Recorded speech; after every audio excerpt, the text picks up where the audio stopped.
So the Cleveland Cavaliers have literally looked like one of the best teams in the entire league, led by the newly acquired Donovan Mitchell. Donovan Mitchell has literally looked like a top 3 MVP candidate this season in his first couple of games with his new team at the Cleveland Cavaliers, averaging 31 points per game, 4 rebounds per game, 7 assists per game on 48% from the field, 44% from three-point land, and has literally had probably the best defensive performances in his entire career so far. Donovan Mitchell has definitely upgraded his game coming to this new Cavs team. The Cavaliers in general have looked incredible, being 6-1 on the year, and I don't think anymore, but at one point they were a top 5 offense and defense in the league. Now, of course, this is a small sample size. We're only, 8 games in for the Cavs, 7 games in, obviously. But man, this team is really good, and their only losses to the Raptors, who of course are a very good team, who are the 3rd seed in the East, I think, or 4th seed. They're up there, and they only lost by 3 points. And Garland has been out for the past week or two, and Mitchell's been the guy, like I said, averaging a 30 piece on great efficiency, playing incredible defense, best defense I've seen him play in his career. And players like Jared Allen, Evan Mobley, Dean Wade has been pretty good, actually really good, shooting I think over 50% from the 3-point line. This Cavs team is just really good defensively in the paint, as we all know, with the Giants down there with Mobley and Jared Allen, and even in the perimeter, like I said, Donovan Mitchell's been playing great defensively. And Garland has missed a lot of time, but he just came back recently, and what did he do? I think he put up 29 points, 8+ assists. He had a really good game versus Celtics and an overtime win, and that's his first fully healthy game, and he was already playing incredible alongside Donovan Mitchell. This new look Cleveland team led by Donovan Mitchell looks incredible, like I said, and their schedule in the coming days doesn't look very hard. This record could get even better. They can probably be the 1st seed for a little bit now. I'm taking this with a grain of salt. This is very early in the season, but they just beat the Celtics in an overtime matchup.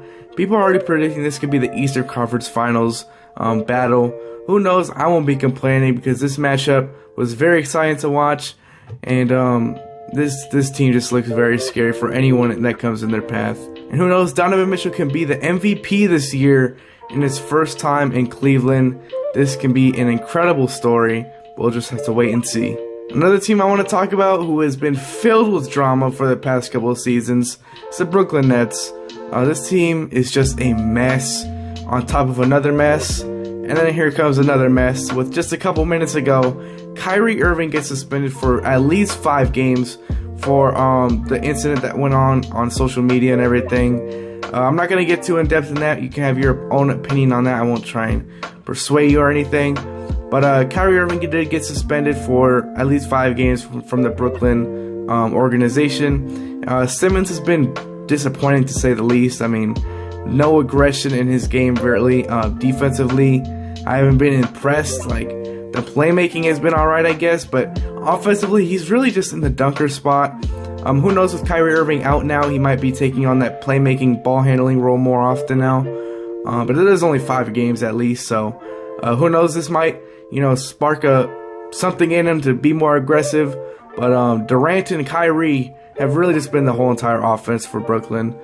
Without them, I don't know where this team would be.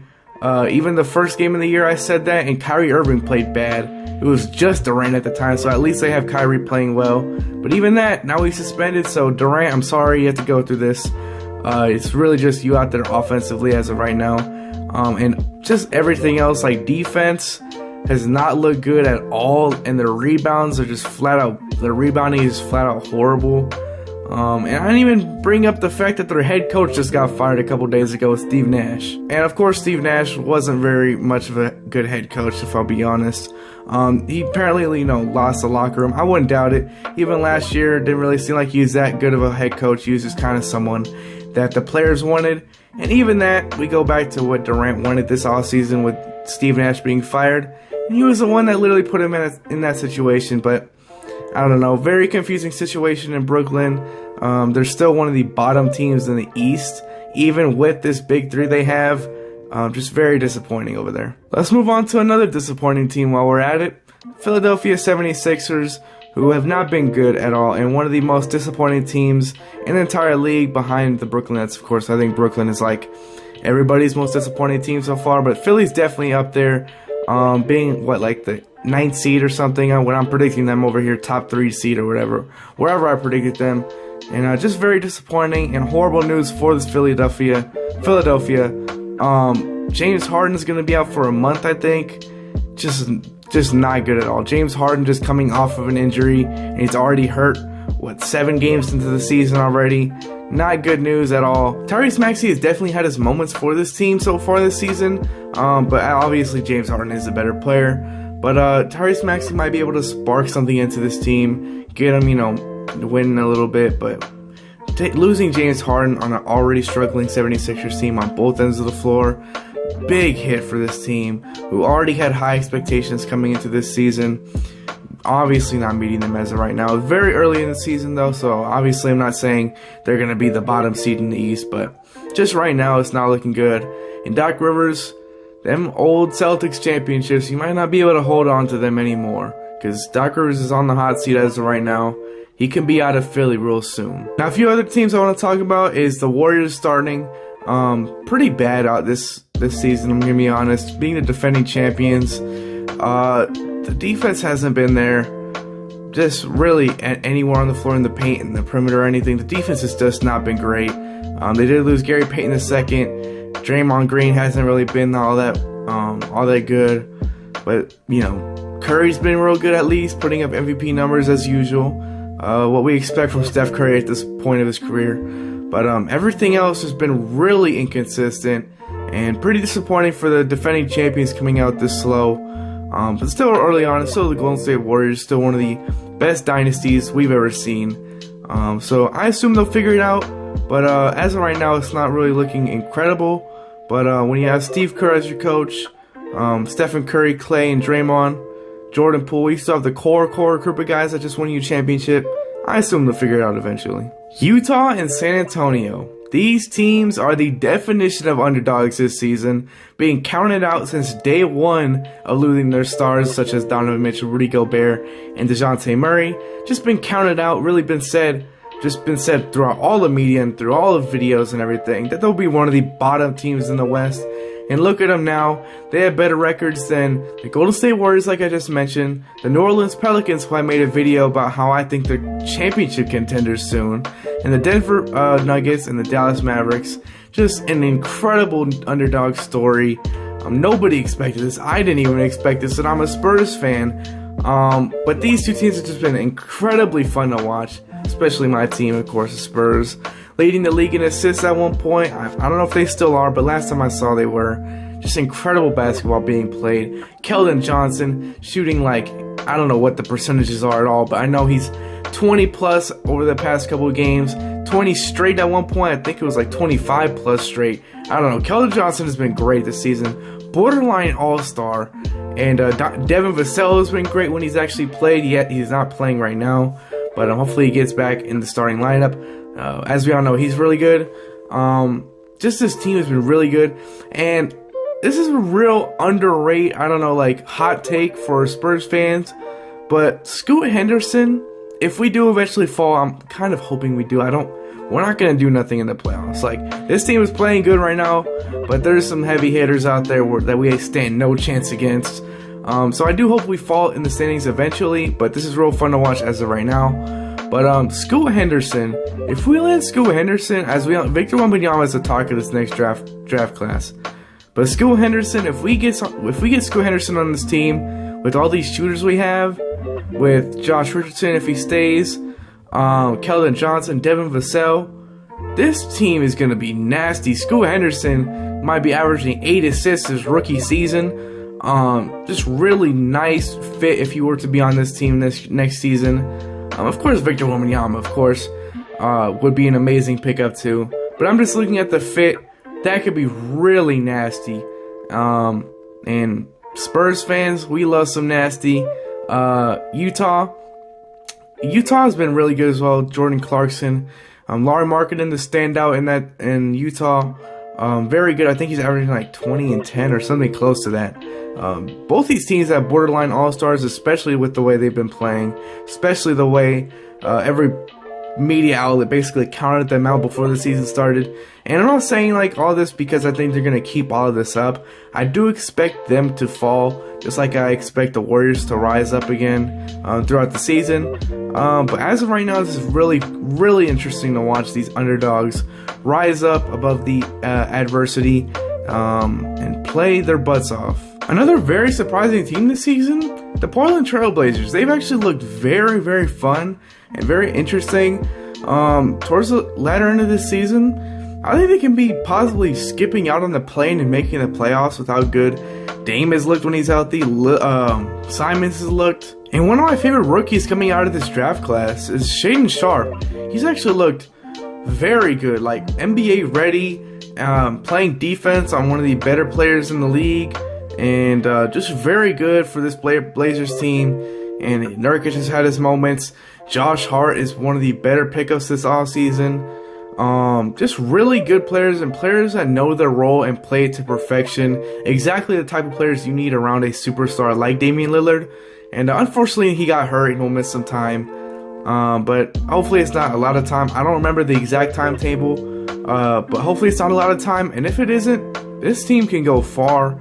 From what I expected this team, I think I had predicted like the 10th seed or something. They can possibly make the playoffs, sneaking into that 6th seed or above like range. This team's look real solid. Dame, when he was healthy, was borderline MVP candidate, and that leads me to my front runner for MVP candidate, and Giannis Antetokounmpo, leading the Milwaukee Bucks to a perfect 7-0 start, and it's just been so dominant, as we all know Giannis can do, defensively and offensively, being one of the best defensive players in the entire league, if not the best, and offensively, we know what Giannis can do offensively. Just bully people in the paint. Shoot mid-range is a little... Actually, mid-range has not been there this season. But Giannis in the paint, as we all know, dominant as ever. And this is with no Chris Middleton, his literal second best option and arguably one of the best second options in all of basketball. He's not even on the team. And Drew Holiday, I have to give Drew Holiday his flowers. He's been incredible. Lopez has been very underrated as well. This Milwaukee Bucks team can definitely go for a second championship. They have everything. They have defense, they have offense, they have Giannis Antetokounmpo. That's what you need to win a championship, and they also have shooters as well. Just very good team. Before I end this off, I want to talk about some smaller things around the league. Luka Doncic has been incredible, like actually insane. I think there was a graphic on the Mavs broadcast, 7 consecutive games in a row of 30 points or more. Insane by Luka. He's probably second in my MVP candidate. He's probably not first because of the record, but Luka's been incredible. This Mavs team can go real far, I believe, like I predicted in my standings video. But who else? Desmond Bane has been one of the best second options in all of basketball. Like, very underrated. I'm surprised no one is talking about him. Desmond Bane has been incredible this season. Pascal Siakam, another very good and surprising player this season for me, has had multiple triple-doubles so far this year. Westbrook mode or something, I don't know what's going on. Just been very good this season. And, all-star for sure if the Raptors go far into like 6 or above seed. Raptors can definitely have 2 all-stars in Siakam and Scotty Barnes this season, but definitely Siakam. Siakam has surprised me and many others this season, putting up some crazy stats, and not only leading crazy stats, but also leading to wins. And this Raptors team is winning a lot, and Siakam is the best player in that, one of the better players in the league.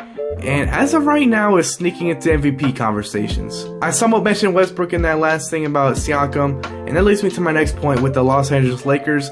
Ever since that video I just posted a couple days ago of who's the main issue in LA, the Lakers have gone 2-0, so I don't know what's going on. Westbrook has came off the bench since that video, and they've gone undefeated since that video. So Lakers fans, you're welcome. I'm just kidding, but the Lakers have actually looked very good since that video I posted, being 2-0 against the Pelicans, and against the Denver Nuggets. Both of them, Westbrook coming off the bench, and he's actually looked pretty good off the bench. Like, I think he had played one game off the bench prior to this 2-0 streak, and he didn't look pretty bad either. Both of those, Westbrook was coming off the bench, and he did come off the bench one game before this 2-0 streak, I'm pretty sure, against the Timberwolves. But man, Westbrook has actually looked reborn off the bench. Like, he was made for this, for the second half of his career at least. And him leading the second group, and Darvin Ham actually, you know, not playing him in closing minutes, which I think is very smart because of his inability to shoot the ball. But it's just Westbrook, not bad. Honestly, could go for that Sixth Man of the Year award, like Darvin Ham recently said in an interview. This team is looking very solid defensively. I knew they were good defensively. We all knew that. They showed that. But also offensively, it wasn't clicking, and as of late, it has, with Westbrook coming off the bench. LeBron playing better, or actually LeBron didn't play very good last game. But Anthony Davis has looked very solid. Actually really solid, better than last season for sure when he was healthy. Anthony Davis has looked great. The shooting has gotten somewhat better. Lonnie Walker played really good last game. Matt Ryan had the insane game tying shot and then sat right back on the bench, didn't get another minute. But this team is looking really solid, beating two very good teams in my opinion, who are the Nuggets and Pelicans. But Pelicans, speaking of them, have looked pretty good as well. But that's really all my points. I had to make this video. I haven't watched every single game since, you know, the start of the season, so don't expect me to know everything. I'm sorry if I missed your favorite team or your favorite moment or your favorite player. Leave it in the comments below. I'll look at all of them. And if you like the video, hit the like button down below. If you agree or disagree, or you're on the fence with what I'm saying, put it down in the comments below as well. And hit the subscribe button, notification bell, so you can be notified as soon as I upload. And I hope to see you guys in the next one. Peace out.